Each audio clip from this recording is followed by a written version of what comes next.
네, 안녕하세요. 이번 이미지 처리팀에서 발표할 첫 번째 논문은 사이카다, 즉 Cycle Consistency Adversarial Domain Adaptation입니다. 이 프레젠테이션은 인트로덕션 그리고 사이카다를 이해하기 위해서 필요한 아다, Adversary Discriminate Domain Adaptation과 사이클 개인을 알아보고 그 후 사이카다의 어, 사이카다에 대해서 알아보고 그 사이카다의 성능을 평가하는 익스페리먼트를 알아보고 컨클루전을 통해서 마무리 짓는 것으로 구성되어 있습니다. 들어가기에 앞서서 도메인 어댑테이션을 통해서 현실에 어떤 문제를 해결하려고 했는지에 대한 간단한 설명을 하고 넘어가도록 하겠습니다. 예를 들어서 고양이와 강아지를 구분하는 알고리즘을 개발한다고 가정해 보겠습니다. 이를 위해서 한국의 여러 장소를 돌아다니면서 강아지와 고양이에 대한 데이터를 모았고, 이 데이터를 통해 학습된 강아지와 고양이를 잘 구분하는 아래 그림과 같은 모델이 있습니다. 이때 이렇게 만들어진 모델을 미국에서도 사용하고 싶어서 미국에서 테스트를 해봤는데 아래 그림과 같이 기존 모델로는 잘 분류되지 않는 현상이 발생하였습니다. 이는 한국과 미국이 환경 차이로 인해서 데이터 디스트리뷰션 간의 디스크리펀시, 즉 불일치가 존재하기 때문입니다. 하지만 미국에서 새로운 데이터를 모으고 이를 라벨링한 후 다시 모델을 학습하기에는 시간과 비용이 많이 들게 됩니다. 최소한의 비용으로 이러한 문제를 해결하기 위해서 unsupervised learning을 통해 이를 해결하고자 합니다. 아래 그림과 같이 도메인 클래시파이어에 대해 adversarial learning을 통해 두 도메인이 구분되지 않도록 해주면 비록 완벽하진 않지만 만족할 만한 결과를 얻을 수 있습니다. 앞에서 설명한 것과 같이 소스 데이터만을 기반으로 학습된 모델은 새로운 셋에 적용하였을 때 만족할 만한 성능을 보여주지 못합니다. 특히나 신스틱 데이터 같이 프레젠테이션에 나와 있는 그림 같이 GTA5 같은 신세틱 데이터를 기반으로 학습된 모델을 현실 이미지에 적용했을 때 크, 모델의 성능이 크게 감소하는 경우를 빈번하게 볼 수 있습니다. 이런 문제를 해결하기 위해서 Feature Level Unsupervised Domain Adaption에서는 소스 도메인과 라벨링이 되지 않은 타겟 도메인에서 추출된 퓨처들을 퓨처 스페이스에 정렬시키는 방식으로 어댑테이션을 진행했습니다. 정렬은 보통 타겟 샘플에서 얻어진 퓨처가 소스 도메인에서 얻어진 퓨처 성질이 비슷할 경우 그 거리를 최소화시키거나 성질이 다를 경우 그 거리를 최대화시키는 방식으로 클래시피케이션 하는 방식으로 진행합니다.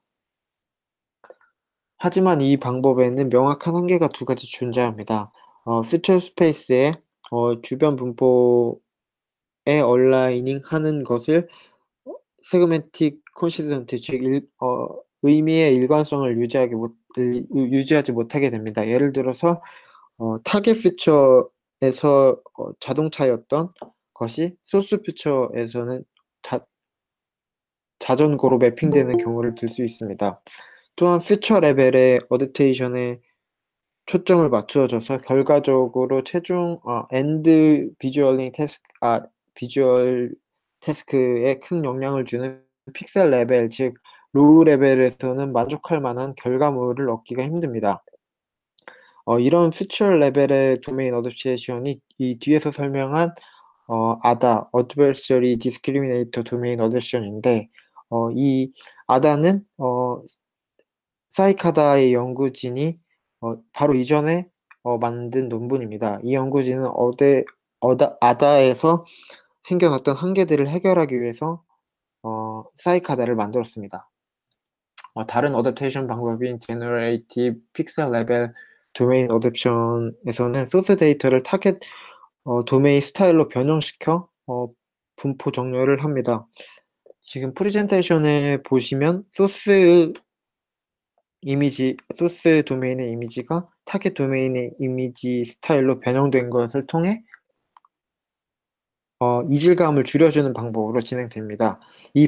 하지만 이 방법은 적용 조건이 까다롭고 세멘틱 그러니까 의미를 계속 그 변형 과정에서 어, 유지하지 못하는 한계를 가지고 있습니다.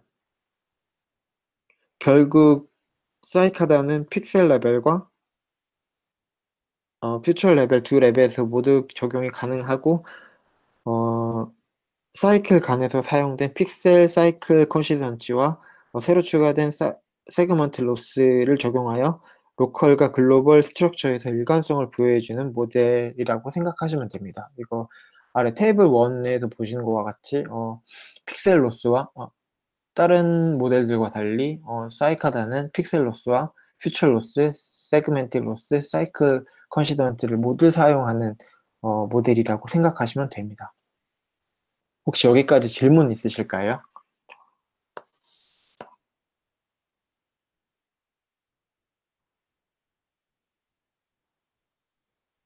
그럼, 그러면 발표 이어서 진행하도록 하겠습니다.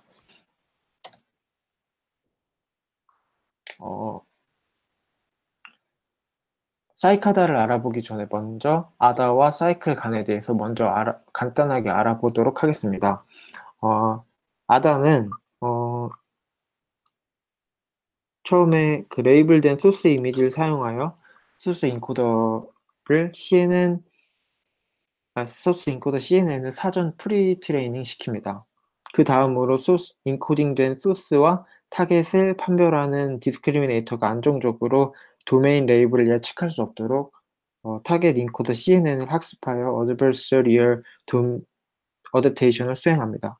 마지막으로 테스팅 과정에서 타겟 이미지는 어드버서리 어댑션을 통해 훈련된 타겟 인코더를 통해 공유 shared feature space에 매핑되고 이것은 앞에 프리트레이닝 된 소스 클래시피케이션에 의해서 분류됩니다. 분류되는 방식으로 아다가 진행됩니다. 그 다음으로 사이클 간에 대해서는 여기서 제가 만약에 사이클 간을 이용하고 싶은데 사이클 간을 통해서 얼룩말이 들어가면 가짜 말의 사진이 나오고 얼룩말을 넣으면 가짜 말의 사진이 나오고 말의 사진을 넣으면 가짜 얼룩말이 나오는 네트워크를 만들고 싶습니다. 그 경우 인풋에 들어갈 말의 데이터를 인풋 A라고 여기고 그 두 번째 네트워크에 들어갈 얼룩말 이미지를 인풋 B라고 가정합니다. 여기서 말 이미지를 넣으면 가짜 얼룩말이 나오는 G2B, Generation A to B를 와 얼룩말을 넣으면 가짜 말이 나오는 Generation B to A를 만들어줍니다. 제너레이터가 두 개일 경우 이것을 판별하는 디스크리미네이터도 두 개가 됩니다. 이럴 경우 지금 보시는 것 같이 디스크리미네이터 A를 통해서 이것이 진짜 말인지 가짜 말인지를 구분을 하고 디스크리미네이터 B를 통해서 이것이 가짜 얼룩말인지 진짜 얼룩말인지를 판별하는 디스크리미네이터입니다. 이럴 경우 두 개의 제너레이터와 두 개의 디스크리미네이터가 함께 학습이 이루어집니다. 사이클 겐의 핵심 개념은 아까 만들었던 가짜 얼룩말과 말 사진을 다시 제너레이터에 넣어서 원래 형태로 복구해 줍니다. 그럴 경우 그 후 처음의 인풋과 제너레이터를 두 번 거쳐서 얻어진 데이터를 비교하여 그 차이를 빼고 더해준 값을 제너레이터의 가중치를 갱신할 때 반영해 주는 것이 사이클 겐의 핵심적인 개념입니다. 그렇다면 이제 본격적으로 사이카다의 구조에 대해서 알아보도록 하겠습니다. 앞에서 말씀드린 바와 같이 사이카다는 사이카다의 연구진이 발표한 아다의 한계를 해결하기 위해서 아다의 사이클 간을 조합하여 만들어진 모델입니다. 그림을 보시면 파란 부분이 사이클 간에 대한 부분이고 빨간 부분이 아다의 개념이 사용된 부분이라고 보시면 됩니다. 우선 간략하게 사이카다의 어댑테이션 과정을 보시면 사이클 간을 통해서 타겟 이미지, 소스 이미지를 타겟 이미지 스타일로 변형된 소스 이미지를 만들어냅니다. 그 후 이렇게 변형된 데이터와 타겟 데이터를 아다 모델을 통해서 훈련하여 어댑테이션을 수행합니다. 사이카다를 좀 더 세부적으로 알아보도록 하겠습니다. 사이카다 모델은 소스 데이터를 분류하는 소스 모델 사이카다를 알아보기 위해서 먼저 간략한 용어에 대해서 먼저 알고 정의하고 진행하도록 하겠습니다. 여기서 소스 데이터는 XS, 소스 라벨은 YS, 타겟 데이터는 XT, 제너레이터는 G, 디스크리미네이터는 D로 정의하도록 하겠습니다. 사이카다 모델은 소스 데이터를 분류하는 소스 모델 FS를 학습하는 것으로부터 시작합니다. 첫 번째 식은 소스 데이터와 소스 라벨을 통해서 K개의 클래스를 분류할 때 쓰이는 크로스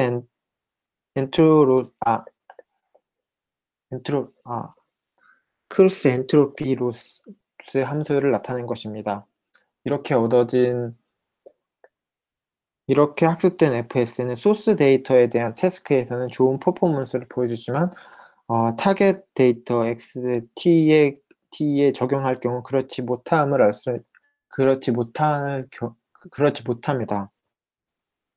이때 나타난 도메인 시프트를 완화시켜주기 위해서 어드버서리 어댑션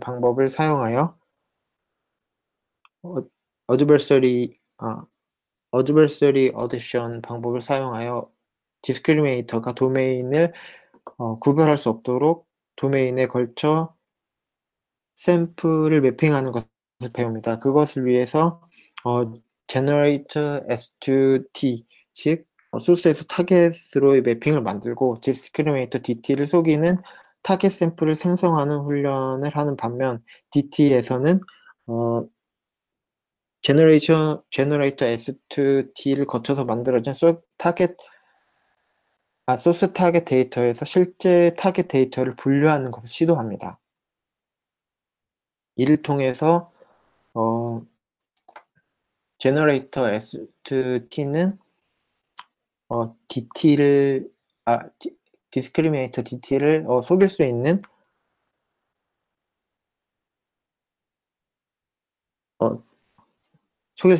샘플을 만들어낼 수 있음을 알 수 있습니다. 이를 통해서 식 2번과 같은 gen 로스 함수를 얻을 수 있습니다. 여기에서 식 2의 gen 로스 함수를 통해서 제너레이션 S2T를 거친 소스 샘플 XS가 타겟 데이터에서 추출된 데이터와 비슷하다는 걸 알 수 있지만 제너레이터 S2T를 거친 샘플 데이터 XS가 본래 소스 샘플의 구조나 컨텐츠를 그대로 보존한다고 보장하기는 어렵습니다. 따라서 변환 과정 동안 소스 컨텐츠를 보존하는 사이클 컨시스턴치를 적용할 것입니다.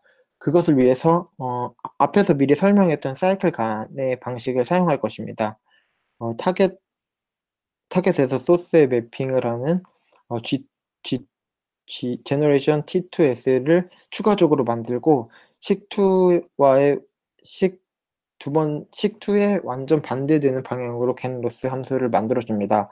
이것을 통해 제너레이터를 2번 거친 샘플과 원래 샘플을 비교하여 최대 비슷하도록 하는 3번과 같은 본래 구조를 보존할 수 있는 사이클 컨시스턴치 로스를 얻게 됩니다.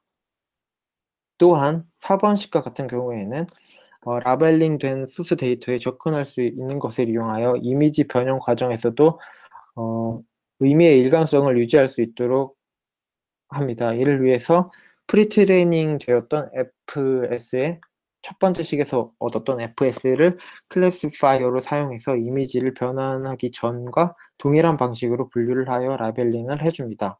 이렇게 하면 이미지 변환 전후에 의미의 일관성을 얻을 수 있습니다. 여기까지는 픽셀 레벨에서의 어댑테이션이었습니다. 픽셀 레벨에서는 보통 두 가지 이미지를 비교했다면, 퓨처 레벨에서는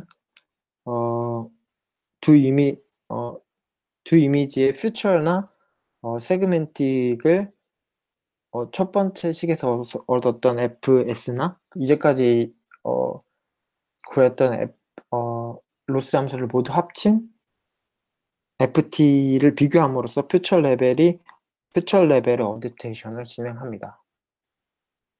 이렇게 얻어진 5개의 로스 함수와 사이클 컨시던트 로스를 만들기 위해 만들었던 식 두 번째와 완전 반대되는 겐 로스를 추가하면 6개의 식이 됩니다. 이 로스 식을 모두 더할 경우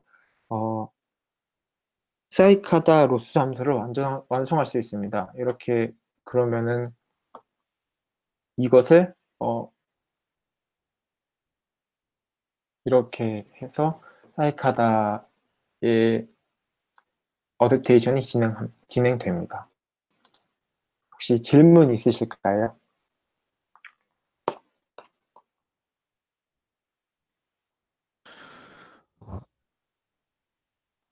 질문 드려도 될까요?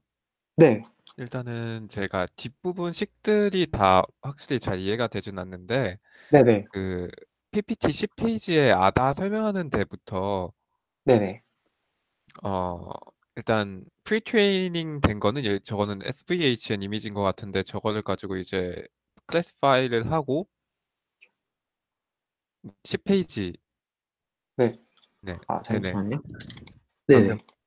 네, 네네 거기서 이제 그 어드버서리 어댑션까지는 알겠는데 그래서 이제 밑에 있는 엠리스트 데이터를 좀 이제 SVHN처럼 적용하고 싶다라는 것 같은데 테스팅에서는 네. 왜 그 클래시파이어 엠리스트를 그 타겟 이미지로 클래시파이 하게 되는지 그 ADDA가 어떤 목적을 가지고 있는지 한 번만 다시 설명해 주실 수 있을까요? 그러니까 ADD가 보통 도메인 클래시파이어가 있어가지고 도메인끼리 이렇게 라벨이 확실히 구분되는 건데, 어드버서리 어댑션을 통해서 어드버서리 어댑션을 통해서 디스크리미네이터에 혼란을 주어서 그 도메인 클래시파이어를 이렇게 잘 수행하 그 분류를 잘 못하게 하는 방식으로 진행되는 거거든요. 네. 그래서 어 그래서 그렇게 이렇게 혼란을 주어서 그 타겟 데이터가 타겟 이미지가 소스 이미지와 이렇게 좀 더 가까워 도메인 클래시파이어 없이 좀 더 가까워짐으로써 어댑테이션이 진행되는 것이거든요. 그래서 아까 질문이 그러면은 두 네, 번째 그림에서 디스크리미네이터에서 네, 이제 저 엠리스트 사진과 그러면 이 그림에서는 엠리스트 사진이랑 SVHN 사진이랑 네, 잘 구분이 안 가게 디스크리미네이터가 훈련을 한다고 하는 건가요? 네, 네. 그러니까 이게 어, 여기서는 이렇게 그 소스 이미지로 오는 데이터와 타겟 이미지에서 CNN으로 오는 데이터가 여기서 페이크 라벨을 주어서 이게 디스크리미네이터가 도메인 구분을 잘 못하게 만들어주는 방법입니다. 그리고 두 번째 디스크리미네이터는 그러면 나중에 걔네 적용이 되고요. 네. 그러니까 이거 제가 아다는 정확하게는 그러니까 완전 그 논문을 다 읽지 않고 이렇게 대충적인 컨셉만 따온 거여가지고 그 정확하진 않은데 아마 디스크리미네이터가 있으면 제너레이터도 있는 걸로 알고 있습니다. 어,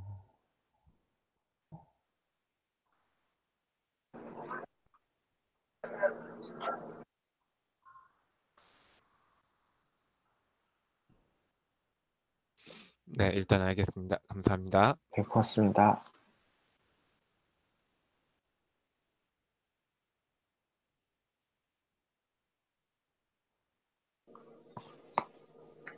그러면 이제 사이카다의 성능을 테스트하기 위해서 이 논문은 디지트 어댑션, 크로스 시즌 어댑션, 그리고 신세틱 투 리얼 어댑션에 대해서 실험을 진행합니다. 첫 번째 디지트 어댑션의 경우 엠니스트, USPS, 그리고 SVHN의 데이터셋을 이용하여 어댑테이션을 진행합니다. 지금 표를 보시면 표 첫 번째 나와 있는 엠니스트에서 USPS로 화살표가 그어져 있는 것은 엠니스트 데이터셋을 소스 데이터셋으로 여기고 USPS 데이터셋을 타겟 데이터로 여겨서 진행하는 실험입니다.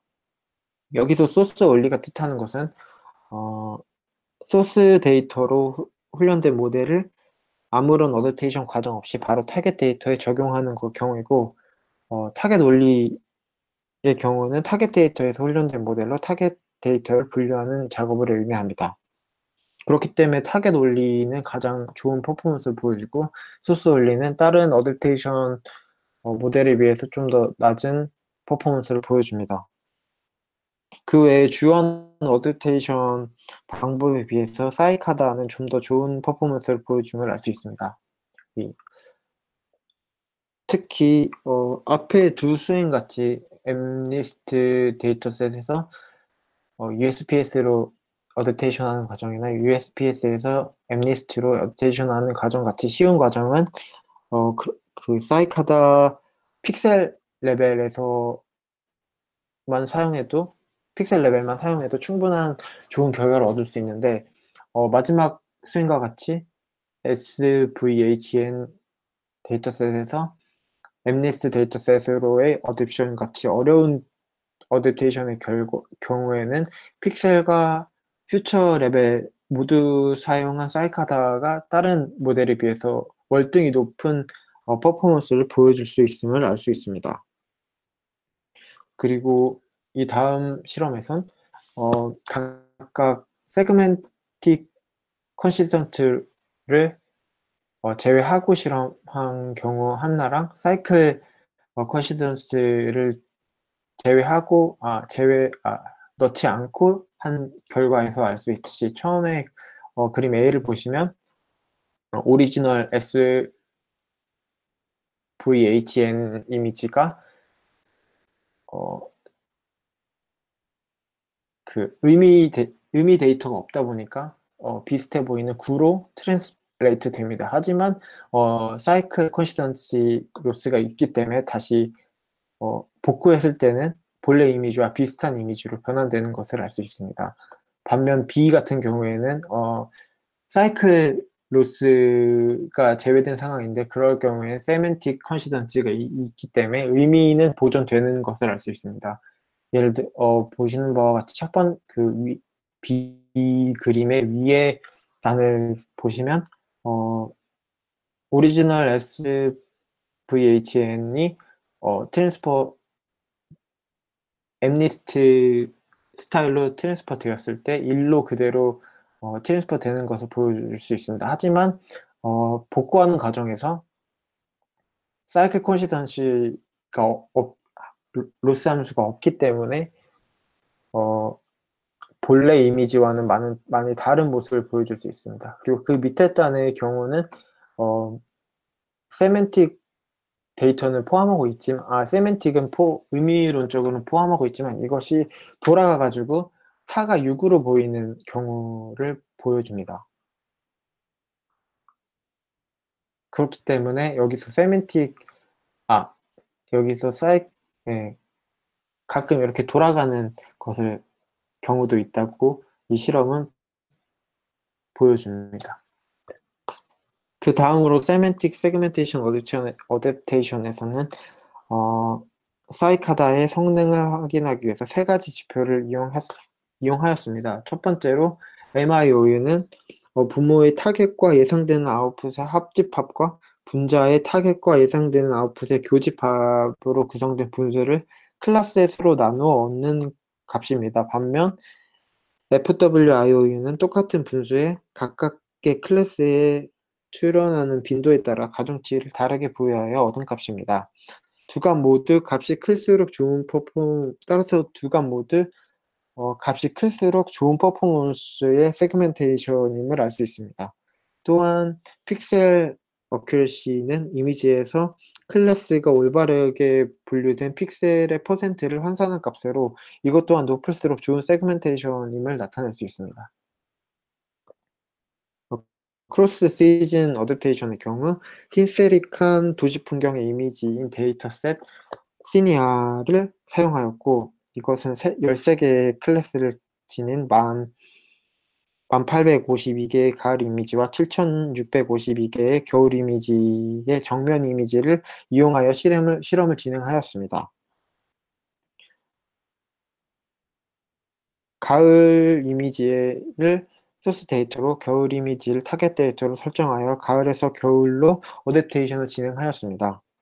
일반적으로 언슈퍼바이즈드 어댑테이션에서는 무엇이 성능의 향상을 야기했는지 뚜렷한 이유를 해석하기 어려운 경향이 있기 때문에 이 논문에서는 어댑테이션의 과정을 직접적으로 시각화하여 관찰하였습니다. 피겨 4를 보시면 그림 A에서 풀 사진에서 그림 C 윈터로 어댑테이션 되는 동안 우리는 B에서 눈이 생김을 알 수 있고 C에서는 도로 전체와 길 전체에 눈이 쌓임을 알 수 있습니다. 이런 시각 또한 마지막 D의 경우는 윈터에서 폴로 어댑테이션 되는 경우 눈이 또 사라지는 경우를 볼 수 있습니다. 이런 시각적으로 해석 가능한 결과는 이러한 도메인 간의 실제 이동에 대한 기대치와 일치하며 실제 표 3에 나타난 지표들처럼 가을에서 겨울까지 최종적으로 우수한 세그멘테이션 성능을 보여줌을 알 수 있습니다. 비록 여기서 오라클은 아까 타겟 원리와 똑같은 걸로 타겟 데이터셋에서 트레이닝 된 것을 그대로 적용한 경우를 말합니다. 최종적으로 여기 표 3에서 나타난 지표처럼 최종적으로 우수한 세멘틱 세그멘테이션 성능을 보여줌을 알 수 있습니다. 특히 FWIO와 픽셀 아큐러시에서는 오라클의 정확도와 오라클보다는 조금 낮지만 매우 유사한 성능을 나타냄을 보여줍니다. 다음으로는 신세트 리어 어댑테이션에서는 사이카다의 실제 이미지에 대한 어댑테이션 세팅의 적용 가능성을 평가하기 위해서 합성 이미지에서 실제 이미지로의 어댑테이션을 진행하였습니다. 그를 위해서 24,966장의 센세릭 이미지를 포함하고 있는 GTA5 이미지를 사용하였고 타겟 도메인으로서 현실 세계 이미지인 19,998장의 데이터 어노테이션이 되지 않은 시티 스크립트 데이터셋을 통해 실험을 진행하였습니다. 아래 보시는 것은 시멘틱 세그멘테이션의 결과를 보여주는 것입니다. 이것을 보시면 모험 답안인 그라운드 트루스와 사이카다가 예상한 값이 매우 흡사함을 보여줄 수 있습니다. 반면 소스 프리딕션은 약간 그라운드 트루스와 약간 갭이 예상 결과가 많이 차이가 남을 알 수 있습니다.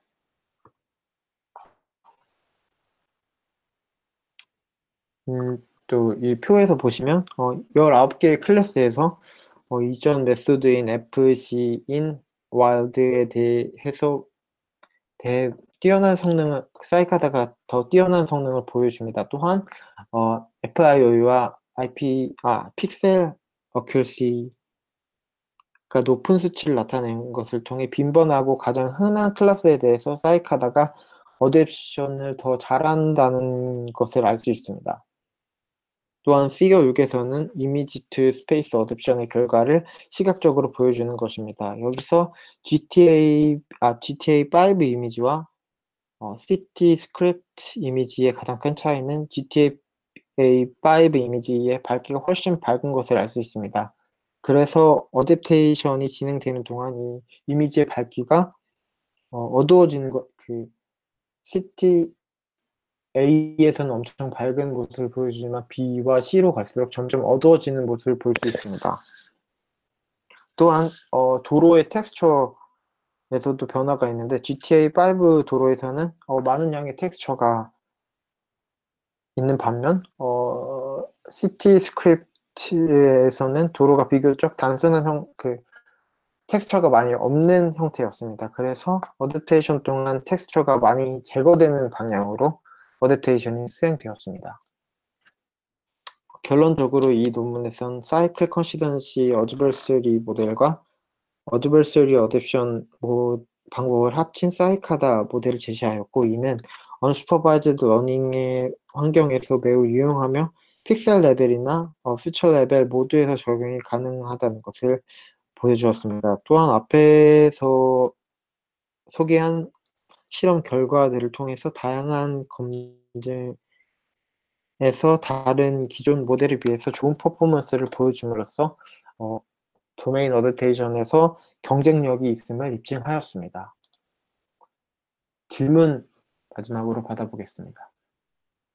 안녕하세요. 다름이 아니라 아까 ADDA 관련해서 질문하셨던 분께서 혹시 디스크리미네이터를 사용하는지에 대한 질문을 하셨던 게 맞나요? 네, 네, 그 파트 같은 경우에 디스크리미네이터를 사용한다기보다는 다른 겐 모델이랑 차이점이 있는 디스크리미네이터를 사용했다라고 하는 게 좀 더 좋을 것 같아요. 그래서 결과적으로 이걸 사용한다기보다는 여기서 이제 테스팅을 할 때, 일반적으로는 그냥 정답 정답 레이블을 이용해서 디스크리미네이터를 판단한다고 생각을 했을 때 여기서는 추가적으로 약간 정답이 아닌 페이크 레이블을 추가로 사용해서 디스크리미네이터에 적용시킨다라는 식으로 생각을 하면 좋을 것 같아요. 그리고 여기 아까 그 질문에 대한 답변이 이루어졌는지 모르겠는데요. 그 테스팅 단계에서 이제 타겟 이미지 파트 부분의 경우에는 결국에는 이제 adversary adaptation 같은 경우에 여기서 이제 source 이미지와 target 이미지가 있는데요. 그 source 이미지를 이제 target 이미지에 맞춘 데이터를 이용해서 나중에 그거를 이제 source 뭐라고 해야 될까요? source encoder라고 해야 될까요? source classifier를 이용해서 나중에 분류를 한다라고 답변을 하는 게 좀 더 괜찮지 않을까라는 생각이 들었습니다. 그래서 결국에 저 그림에 있는 클래시파이어는 프리트레이닝 할 때 사용되는 클래시파이어가 맞는 건가요, 그러면? 네네. 음, 여기서 훈련된 거를 픽스해가지고 여기로 끌어다 와서 테스팅 때 쓰이는 거입니다.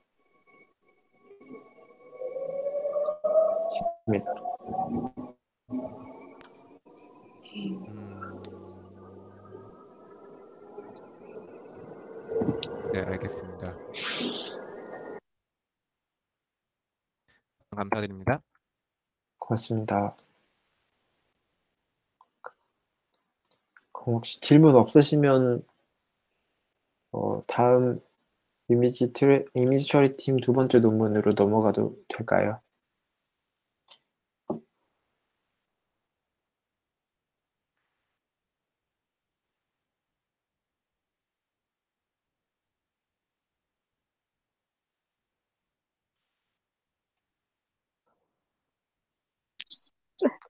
죄송합니다. 고맙습니다.